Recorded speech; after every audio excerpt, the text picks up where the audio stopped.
So the vision of the Chamber is to continue to be the core component for the El Paso region in fostering entrepreneurial economic development, where our existing companies are growing, where our entrepreneurs are reaching new horizons, and where our small, minority, and women-owned businesses are thriving and outpacing all other markets.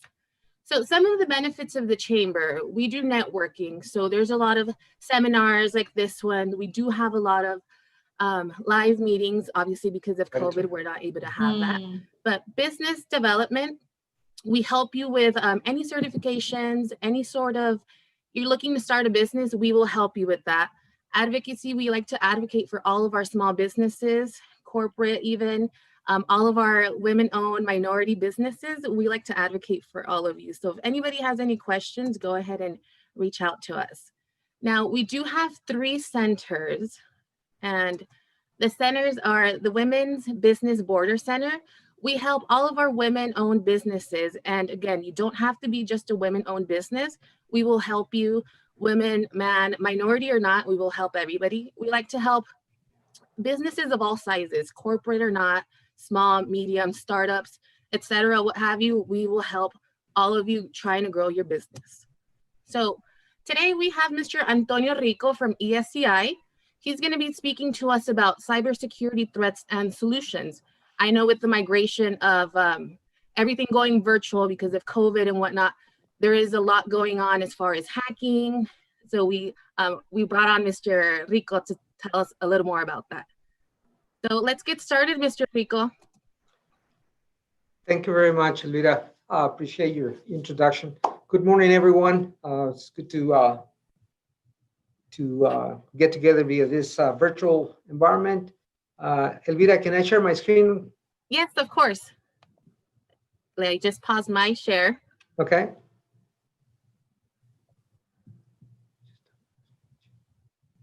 Let me see.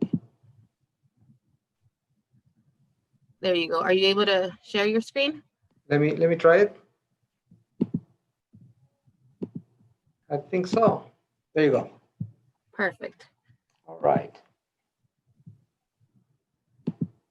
Okay, so as Elvira pointed out, we're going to be talking about cybersecurity, threats and solutions. As we all know, this is an area that all of us have been seeing an increase in activity. The COVID-19 is just one excuse of many others that we continue to see every time we open our email box. And so let's just jump into the subject. Everybody, I think, is familiar with it.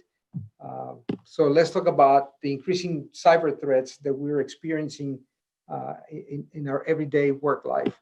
Number one, 2019 proved to be the worst year on record for data breaches. The activity increased quite a bit, all the way to about 7,000 major breaches that ended up costing companies to lose up to 15 billion records of important information. In 2019, 67% of those companies that experienced a data breach were small and mid-sized businesses like all of us. That's something to keep in mind as we continue to discuss this subject today. 80% of the data breaches contain PII. That means that they took information of different users, including name, username, maybe passwords, in some cases even social security numbers, and more of that sensible information or sensitive information that we all sometimes need to share with sites that we work with.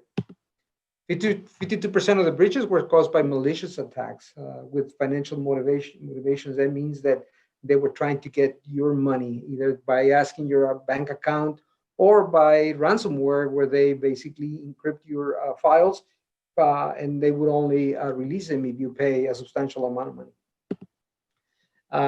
As a matter of fact, the average ransomware demand went up to $178,000 in the first half of 2020. That's a major increase from the same period in 2019, which was only $41,000.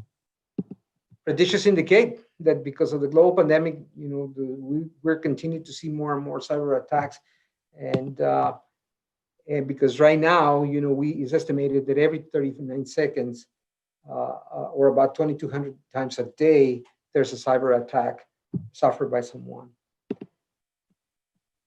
Wow, that's crazy. Lastly, the estimates are horrible. They say, but by the end of next year, the total cost of cyber attacks will end up being in the neighborhood of $6 trillion. So that is money that comes out of small businesses' pockets, mid-sized businesses, large businesses' pockets, and we may think that the majority of the attacks are happening to the larger ones, but in reality, 67%, which is over half of them, are happening to us, the small and mid-sized businesses. So we need to worry about two things. First, we need to worry about inside threats, and then we'll talk about also the threats that loom outside of our control.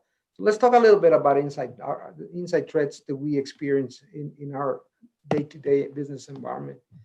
30% of the data loss incidents are caused by internal actors. That means that some employee might have committed an error, might have deleted a database, an important database for the business, or that a disgruntled employee erased a bunch of records before he or she left the business. That's an important area where data loss happens in a business. 60% of the breaches can be linked to unpatched systems. Some of those patches include security updates to your computer, and we are surprised at times when clients resist the automated patching of machines, or even rebooting the machines when a security patch has been downloaded. That's very important in your day-to-day. Make sure that all of your computer systems are patched so that at the very least that the software is not providing an entry to a hacker. 45% of the employees do not receive awareness training. What you're doing today is getting a little bit of an awareness training and just being able to recognize the type of attack and how to prevent it. So that's at least an entry level training that all of your employees, all of your coworkers should be having on an ongoing basis. Things are changing rapidly, so you need to make sure that everyone is aware of new and improved types of attack. On average, 22% of the folders and files used in your company are available to everyone. That means that you don't segment the information. So there's the possibility that a disgruntled employee or the wrong employee ends up having access to HR records. That is something that you need to protect very well to avoid any problems to an employee, and of course to the business, which is liable for that information. 66% of businesses have not reviewed or updated the data breach response. And when we talk about data breach response, we're talking about your data backup plan, know where your data is, how are you going to recuperate in case you need it, or your disaster recovery. So what happens if you lose a server with all that information? What are you going to do? How soon are you going to have it back? That's what a data breach response plan is. So the other thing is, what are you doing in your network environment to make sure that you identify any hacking going on? The typical hacking doesn't happen overnight. Somebody puts a virus in your machine, and over time they start to milk the information out of it. So the data breach response includes also your own response to an incident when you've been hacked. 9 in 10 working adults report using the issued device for personal activities. This is another big problem that we have today. Not all the companies provide a cell phone to the employee. Typically, the employee ends up using his or her own device, and that only means that your business data resides in devices that you don't have no control over. So the employee leaves, that information goes with them. That's another thing that you need to identify whenever you talk about policies and procedures with your employee. What happened to that data? Who's responsible? Who owns it? And what to do whenever the employee leaves the company. 53% of the business confirmed they paid the ransom demand when hit by ransomware. And as we saw earlier, those demands have gone up considerably. So that could really be the end of a small business that is having problems with cash flow. Imagine having to pay $20,000-$30,000 just to recuperate your data. So those are some inside threats that we need to be aware of, and that definitely we need to do something about. Not the majority of our business are really not prepared for losing a lot of data and the results that come as a result of that act. So the outside threats.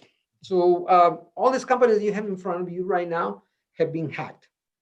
I'm sure that all of you know most of them. I'm sure that most of you work with some of them. And so if you do, you already know that your records, your information is in somebody else's hands. In particular, I can tell you, I have a LinkedIn account and LinkedIn was hacked. And I know that my email with some of our login credentials were stolen. Fortunately, my password was not. And so they don't have any way to get into my profile.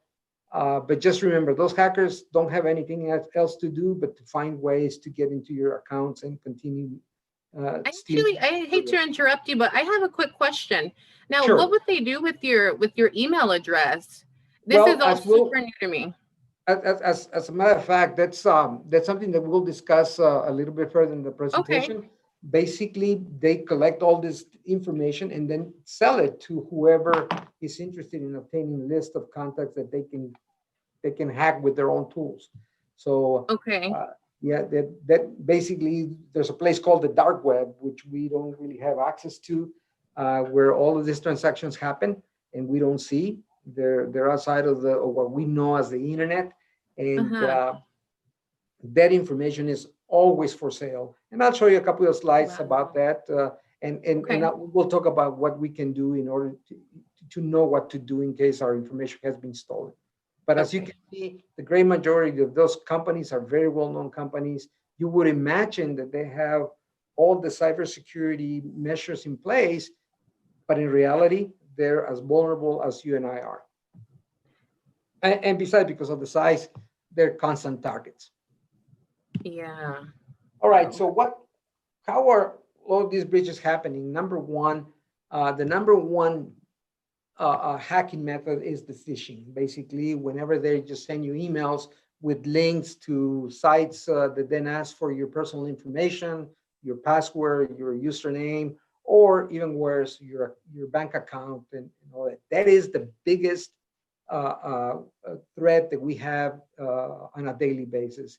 Next, compromised or stolen credentials. I mentioned LinkedIn lost a bunch of the records, so now they have a way to get into our accounts in LinkedIn or even the banks, and maybe even a health organization that you obtain treatment from. So those are some things, the two worst or the two biggest threats to us right now. Then comes ransomware. Ransomware is big. It seems that 8.5% is not a lot, but it is, especially because of the cost that represents. Then comes hacking. Just some people that may have a way to get into your network and put a little agent that is just taking information out of your network and onto their hands. And then there's brute force. There's guys that love or hackers that love to just try to get into networks. You're familiar with the denial of service attacks, where someone decides that a particular server is a good target and starts bombarding them with activity to the point where the server becomes inoperable. That's a very common one. Ultimately, the ultimate goal, of course, is to get into the server. Sometimes they can, sometimes they cannot, but it is one of the other big ticket items. There's some others, the malware, I'm trying to think of another one. Maybe somebody puts a worm in your computer. Those are lesser of a risk, but they're there. So from starting now, let's talk about the most important areas that breaches are coming from, and see what we can do about them. Phishing attacks, like I mentioned, they're growing. As of April 6th, the FBI anticipated that we're going to be seeing more and more emails related to COVID-19 that were actually trying to get your information. We've seen it. We've seen it, a huge increase, not only with us, but with our clients. We try to provide enough awareness training so that they know how to recognize them and avoid them. Sometimes we one of our clients may lower the guard and ends up answering to one of those emails, and the consequences can be really, really bad. Yeah, I We think actually, people are just so vulnerable right now that yes, they. yes, Mhm. right. One of our clients actually responded to an email that was asking for a donation for a COVID-19 program, and she just even entered the bank's account, her bank account, and she called us after she'd done it. She realized that maybe she'd done something wrong, so she called us right away. We worked with her. We changed passwords right away. She talked to the bank, and I think we were able to stop any problems for the problem from growing. But we're all vulnerable. We're all worried about Definitely. COVID-19. We all want to help, and so we can get in a trap easily. So just to give you an example, what to look for, this is a typical phishing attack. It's an email that comes, and there's some things to look for. Number one, pay attention to the email that the email is coming from. That's an important piece of information. And if it comes from the CDC, like in this case, make sure that the domain name is correct. We know that the cdc-gov.org is not a good email, so we know that it's a fake email right away. There's a big indication that this is not a good email. Regardless of what the subject is, right? The other thing is that they tend to be highly generic. In other words, they just shoot them to whoever, dear sir, madam. Sometimes they just say hi. They don't even go to a specific person. Typically, you're going to see urgency. You need to act immediately. You don't let any time go by. This is really, really urgent. And lastly, you will find a lot of poor grammar. It is very easy to detect when somebody wrote an email with poor grammar, and you'll know right away that it's something not to continue looking. Just erase it. The last thing is there's always a internet link to go to another site. One thing to look at is you see the email domain name is different than the one from that they're asking you to connect with. We know how to get to this point where we can determine where this link is going to. Some of you may not. So just look for the other indicators and be very, very careful. You don't want to fall into a trap like this. Most likely, we're looking for some information that, like in this case, maybe your Outlook information, and you could enter that, and then you have given access to them to your email account. Another example, more of the same: the fake email, the urgency, the fraudulent link, and of course the email going to everyone. And again, we need to make sure that we know who we do business with. And as I will show you in a minute, it's not just email that we need to worry about. It's also telephone. It's also texting. It's also now phishing is happening in everything that we use to communicate. So you need to be very careful when somebody calls you on the phone and says, by the way, we would like for you to change the account that you pay us through, and you end up paying someone else that is not the right person. That happened to the city of El Paso, unfortunately. I don't know what they've done ever since, but it was on the papers, and the city of El Paso is not the only organization that has suffered this type of phishing. Some more examples. Again, the same old thing happens over and over.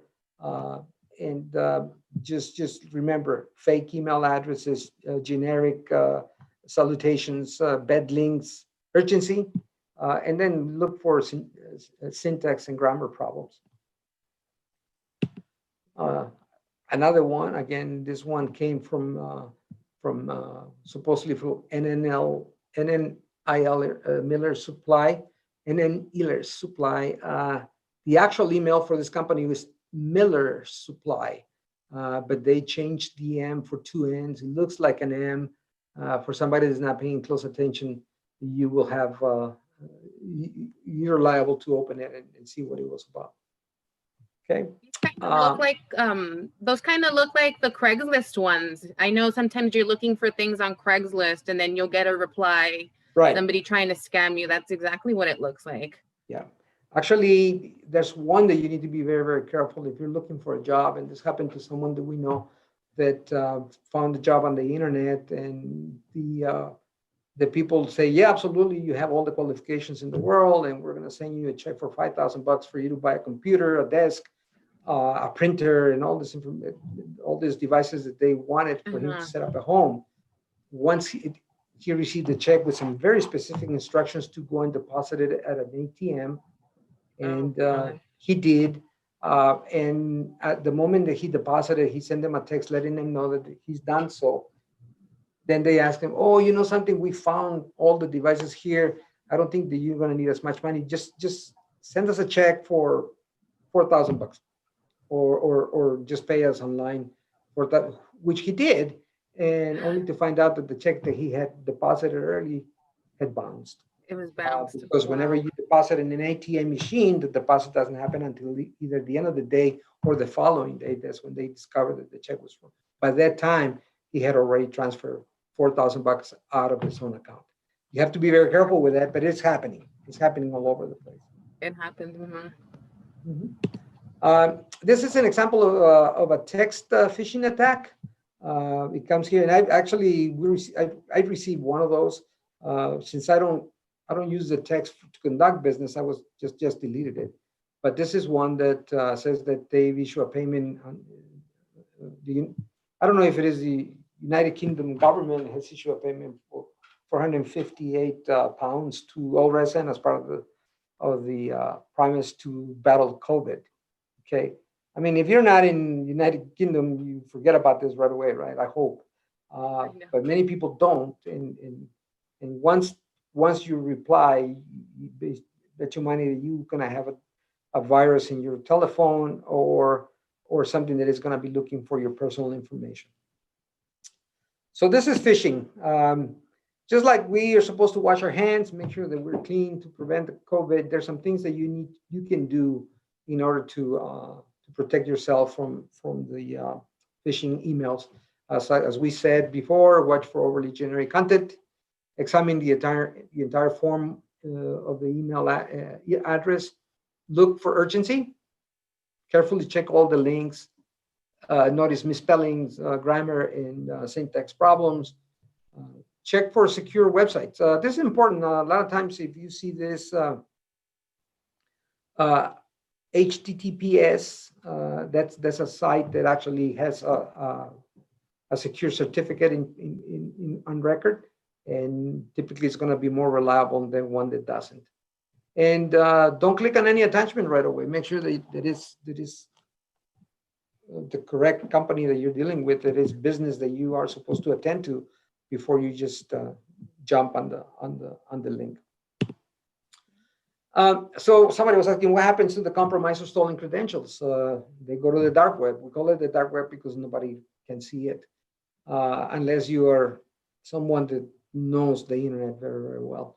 But basically what happens, they start to sell your records. In this particular email, this gentleman or lady is trying to sell records to whoever is interested. Look at the amounts: 1,000 euros, 2,000, 3,500. The whole idea is that this person has thousands and thousands of records available for somebody that's interested in pursuing other ways of obtaining information from unsuspected users. Look at this. This one is an interesting one. This is all they're offering Platinum Centurion and small corporate American Express credit card information. So whenever they attack Visa or MasterCard, American Express, those records are sold in the dark web. There's some example. I don't know if I have it here, but actually they show how many Bitcoins, because a lot of these transactions happen with digital coins, and Bitcoin is the preferred method. And I think it's the next one. Let me make sure. Yeah, here. This particular one is an interesting one. The 300 businesses, California businesses, with complete information. This particular offering actually went out of stock. That means that they had sold what they wanted, and you couldn't get that particular database. It was so popular. And in here, you can see that they provide the price in Bitcoins, 0.003 Bitcoins. I think you just remember that a Bitcoin as of today, as of yesterday, as a matter of fact, I checked, it was worth $10,666, just one Bitcoin. So that 0.003 is a substantial amount of money. You can also use other digital coins like Litecoin and Monero. Those are other alternatives to Bitcoin.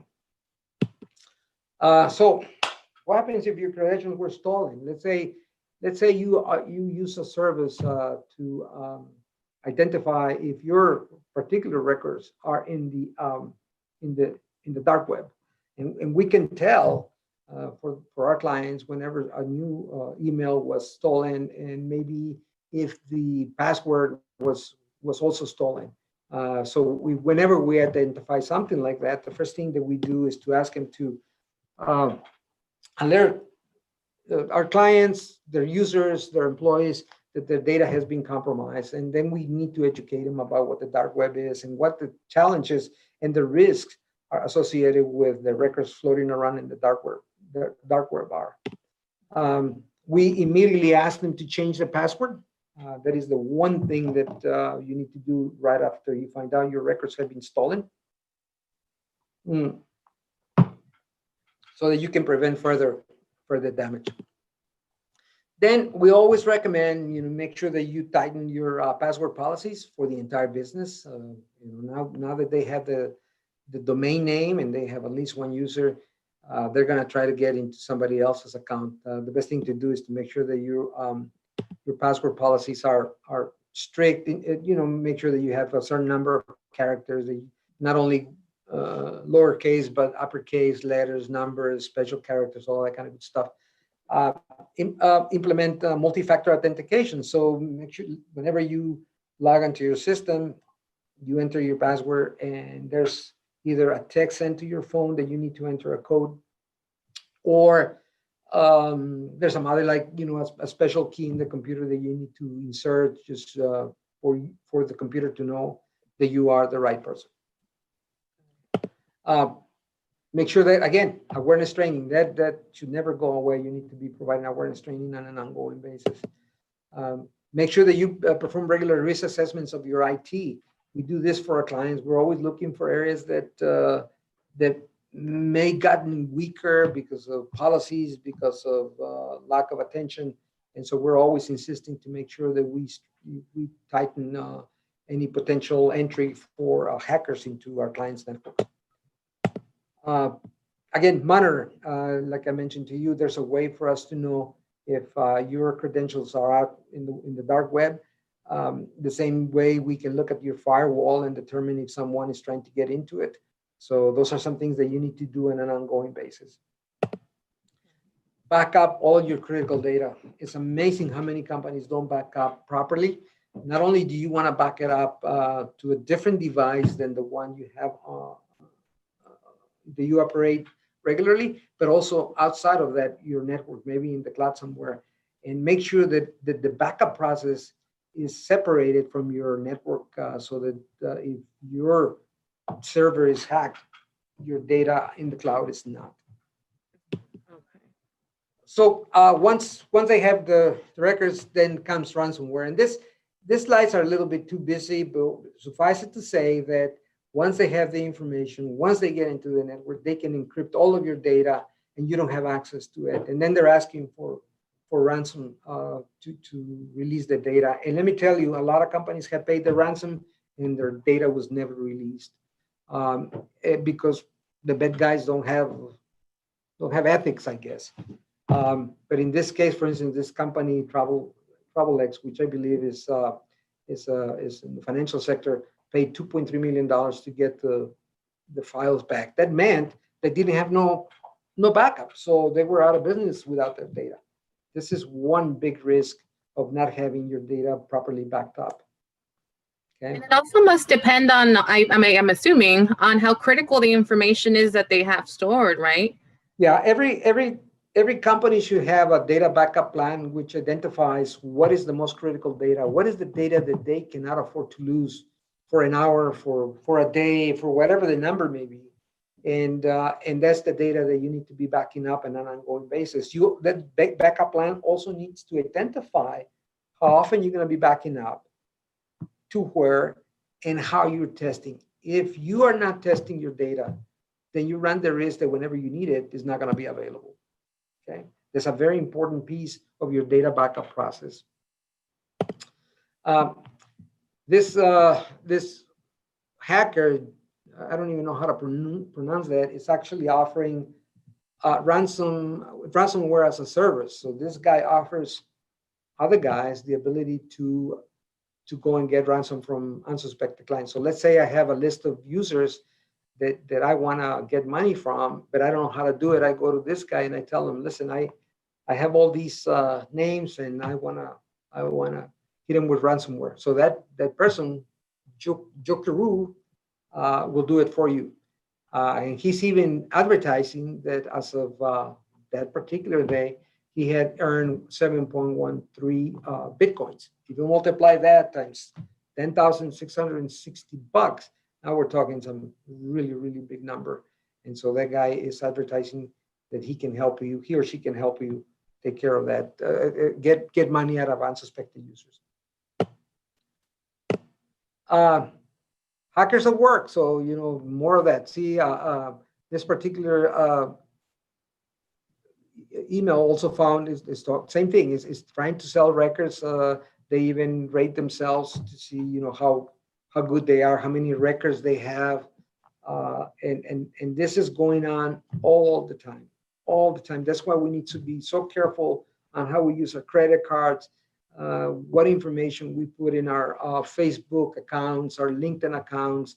Make sure that we don't put too much information, that we learn how to identify a bad email, a bad text from the normal ones that we receive. And I don't know, in my case, I have seen an increase in the amount of emails, phishing emails that I get. But we have a very good spam filter that I manage. That I make sure that whatever looks suspicious, I block immediately. And so, but even with that, sometimes I receive as many as 25, 30 emails that I know are not good. Zoom for a while, I think they were able to fix the problem, but for a while, Zoom was being hacked. I mean, we could be in the middle of this particular presentation, and then someone would jump in and disrupt the communication. But the most important thing is that whoever was online, basically, their information was stolen by the person that was jumping in the middle of the conversation. I think that Zoom was able to solve the problem, but it did cost them a very black eye at the beginning of the pandemic, when people started to use Zoom like crazy. It is a very good conferencing solution, but at first they did struggle a little bit to keep the security of their system, but of the users as well. Just to give you an idea, becoming a hacker can be big bucks. You can work for a hacker, and they're paying you $63,000 a month if you know how to work in the dark web, how to run campaigns to obtain information from different users or different companies. It is a job that is in high demand because of the amount of activity going on. So they're working. They're out there. They're looking for ways on a daily basis, different ways to get into your accounts, into your information. So how do you protect your business, right? There's 10 things that you can start by.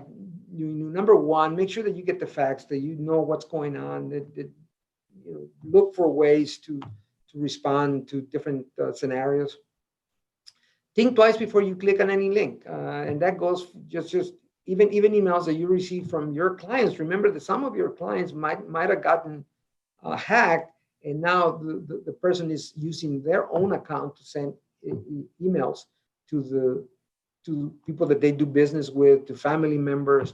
So a lot of those emails that come to you are very simple. Say, hey, there's a nice article I wanted to share with you. The moment that you click on the link, you have a virus in your computer. Again, be suspicious of attachments. There's a lot of PDFs that come our way that have viruses injected in them, and so you need to make sure that that you identify who's sending it. A lot of the accounts are being spoofed. Spoofing means that it looks like it's coming from someone that you know, when in reality the email is coming from someone else.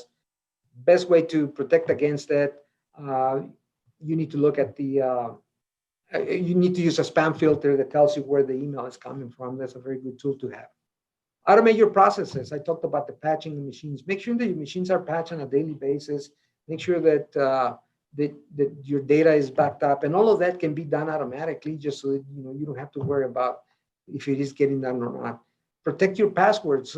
Make sure that you have you get your people or in your company that you change your passwords every 3 to 6 months, and make sure that the passwords have some type of complexity. Make sure that you don't use your parent's name or your brother's name, or make sure that you use passwords that are complicated to open. We recommend the passphrase. So if you have you like to read books and you see a fancy title that you like, use that as the basis for your password, and change it every 3 to 6 months again. Make sure that you interject numbers. You can replace letters with numbers, and have a criteria for you to form those passwords so that you can remember them in the future. Beware of strange networks. Make sure that if all of a sudden you have a Wi-Fi available to you that you don't recognize, you need to figure out what is that one coming from. We talked about two-factor authentication. It's a very good way of double checking that the user trying to gain access to your network is the right one.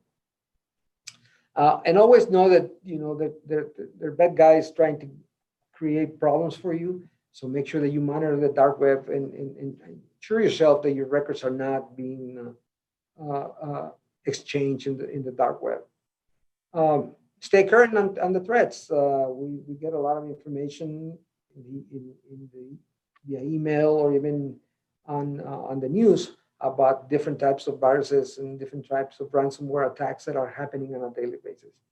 Lastly, ask for help. Most small and mid-sized businesses cannot afford to have all of the IT support required, but there's a lot of experts out there that can help you, making sure that that you are going to be protected. So that pretty much ends the presentation, and I'd like to answer any questions. Yeah, that was very informative. I had never taken any sort of cybersecurity training, so that was very, very informative. So thank you a lot for that. We do have a few questions already coming in. Okay. We have a few. So the first question is, can you please ask Mr. Rico, does he recommend to save documents on the cloud or on a device? Do cloud services create new cybersecurity issues? That's a fact. A lot of people are now using Windows 365 or Microsoft 365 services. If you use OneDrive, it's like you have a hard drive in the cloud. That's all it is. It's connected to your computer. Anybody has access to your 365 account basically has access to your OneDrive. When we talk about backing up, we don't back up 365 in Microsoft's cloud. We go to somebody else's cloud. And of course, that cloud is turned off. During the day, we only open the port at night when we're doing the backup. So your backup should be somewhere else completely different than when you do your day-to-day operation. Yes. Yeah, because the cloud can be hacked. I know we hear about these celebrities that get hacked all the time.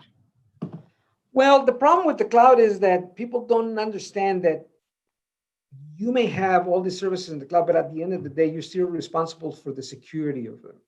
You still need to you have your own antivirus. You still need to have your own backup plan. You still need to have a firewall before you get to the cloud server that you leased from Microsoft or from Amazon or from some other company. You have the ultimate responsibility of the security, not the people that are leasing the server to you. That makes sense. Okay, so our next question, do you recommend not sending login information like passwords via work emails? Absolutely. You should never do that. Um, there's some services that you can use whenever you change the password. They send a link so that you can log back in and then change the password yourself. That's the way to do it. But we never change the password for one of our clients and then send it on an email. You never know where that email Yes. is going to end up. Yeah, correct. Okay, perfect. Now, let's see our next question here. If we have a virtual event with a well-known speaker, for example, a celebrity or politician, are we more prone to getting hacked? We have seen where registration links get hacked, and instead of routing people to the event, they get routed to a weird website where they're asked for credit card information. That's part of that awareness that we need to have and be monitoring all the time. Um, the companies that do events, virtual events, have a very good list of things or rules to follow to avoid being hacked. The potential is always there. You always need to make sure that you take the right steps to avoid them. So yeah, it's a possibility, most definitely. Got it. Now, another question, how should we handle cyber risks coming from vendors or other third parties? Um, if you're working with the right vendor, they're taking their uh, precautions to avoid any problems, you're going to be okay. But again, always make sure that the emails that you receive from them, that the attachment that you receive from them are good. I received a suspicious email in my mind from one of our vendors, and I actually called him and asked him, did you send me this email? Right? And I said, yeah, but we're using a different format or we changed something, and that's why it looks different. So it is, unfortunately, that's another burden that us have to carry as we do our jobs on a daily basis. Yes. Yeah, you have to take that extra step. I know Right. even the Square app can be hacked. I was buying something from a food truck and they used the Square app. And as soon as that came in, I think the following day um, I got an explained charge and they asked me, did you go anywhere where they used the Square app? Because there's been instances where they get hacked. So I guess we just Actually, have to be very cautious. actually, the Square application has caused a lot of problems, and it continues to do so because most of the people that use the Square card, or they call it Square, uh, um, Thingy, are yeah. not are not sophisticated, right? They just need to collect the money for the food or the Hmm. services that they provide, and so they don't take the precautions to install that information or to protect the information when it comes into their own little network, and then it goes in the cloud and goes to the Square wherever the database is. There is some very specific standards as to how to protect uh, your information whenever you're paying with credit card. If you look at the PCI DSS, as the personal credit information, I think it is. It's a very clear standard of what to do to protect yourself. Okay, perfect. So let's see, our next question. Mr. Rico, thank you for presenting this very informative session. You say cybersecurity threats are increasing this year. Do you think it's because everyone is working from home or because people have more time off? I think there's a combination. I think that the fact that people are working from home is a major contributor, but the hackers are getting hungrier, and they have found ways to break into software services, to break into companies' networks, and they learned that ransomware works because we are not paying attention. I think that it's a combination of many things. As a business, we're obligated to make sure that our data is properly protected because all of us are vulnerable. And it doesn't take very much for us to open up our network to trouble. So, yes, I think that all of the above, absolutely. I know everybody, I feel like with the virtual migration, there's a lot more information that's being put out there. Mhm. So I guess the hackers have access to more things now. Yeah. If businesses allow an employee to access their computer via things like my PCE, my remote PCE, and some other applications, they're really risking being hacked. The best way to Yeah. do it is to put a firewall with VPN licenses and just assign those licenses to whoever needs the access to the network, not anyone else. But unfortunately, it costs more money, right? And businesses are sensitive to spending money. So, but it's a very high risk not doing so. Yeah, no, I totally agree. Let's see here. Our next question. How can I ensure my employees don't get phishing emails? Is there anything we can do to stop them? There's really nothing you can do that's completely outside of your control, but you can always put a spam filter that helps you minimize the amount of spam that comes your way. Um, but I don't know of a way to stop it. And believe me, we tried, but the best thing that we found is that you need to manage your filter. You need to tell them anything that comes from this company, block it. You need anything that comes from this user, block it. And it's time that we need to invest, but that's about the only thing that we can do at this time. Yeah, no, definitely. The other thing is don't sign up in magazines or sites that send information to you, because those get hacked all the time.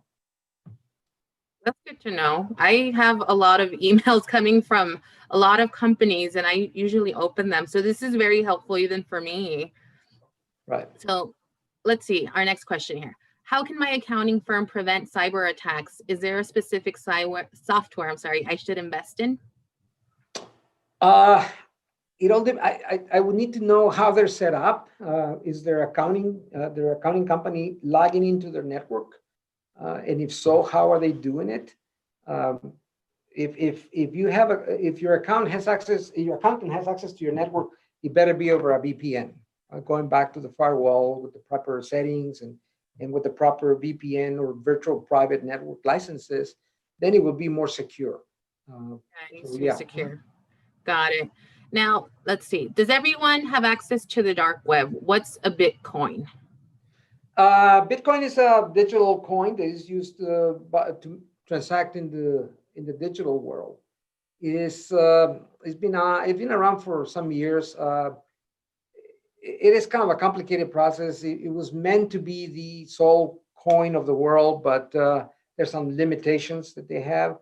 But it started to be used by hackers. That's how they were paying each other.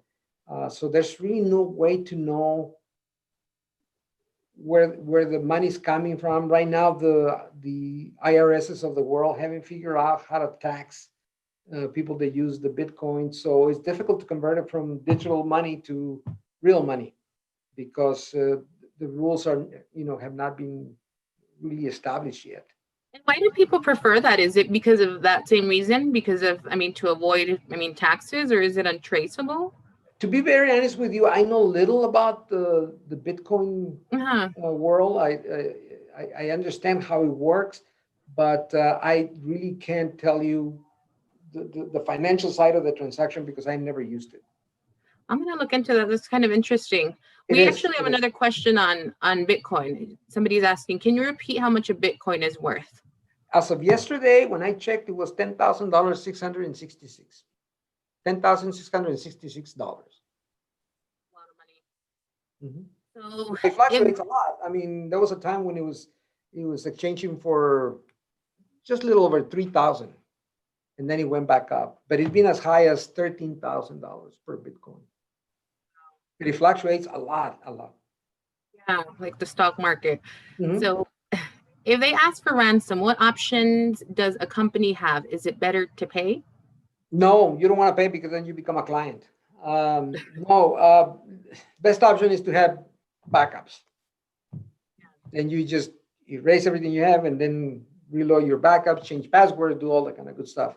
If you don't have backups, you're going to be in big trouble. And like I mentioned, some people have paid for the ransom and not gotten the data cleared. So yeah, you don't want to do that. You don't want to be in a position where you need to pay the ransom.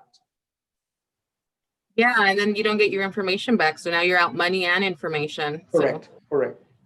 Okay, this last question here. You mentioned Zoom had a lot of privacy issues at the beginning of the pandemic. Do you think it's better equipped now? Should we keep using it with conferencing software? Which conferencing software do you recommend? I personally like Zoom. It's easy to work. They have added some security features, like you are only admitted into the conference if the organizer accepts you, right? That's something that didn't happen before. So that's a good protection. You just need to make sure that you know how to use Zoom very, very well. I remember Teams when it first started, the Microsoft conferencing solution, it had a lot of problems. We're also familiar with WebEx, but WebEx is difficult to manage. Users have a lot of problems. It's not an easy application like Zoom or Teams or some other ones floating around. But again, it's just how you use it and how you manage it. You need to have someone making sure that only the right guests are allowed into the conference. Yeah, I think it's just being alert, being vigilant, just Correct. making sure that you're not clicking on stuff left and right. But those are all the questions for today. Let me just double check if we don't have anything else. Yes, we actually have one last one. This is the last question. Let's see. No, that is actually it for today, Mr. Rico. Thank you so much for joining us. Again, it's always a pleasure to have you here. Thank you very much. Thank you so much. So if anybody has a question, you need information about software, anything like that, we will get you ESEI's contact information. That way you guys can get in touch with them. But I want to thank everybody for joining us today. Again, this is in conjunction with the Small Street, Main Street program that we're doing with the city. So if anybody has any questions, go ahead and reach out to us. We will definitely help you out. And again, thank you so much, Mr. Rico. You have a wonderful day and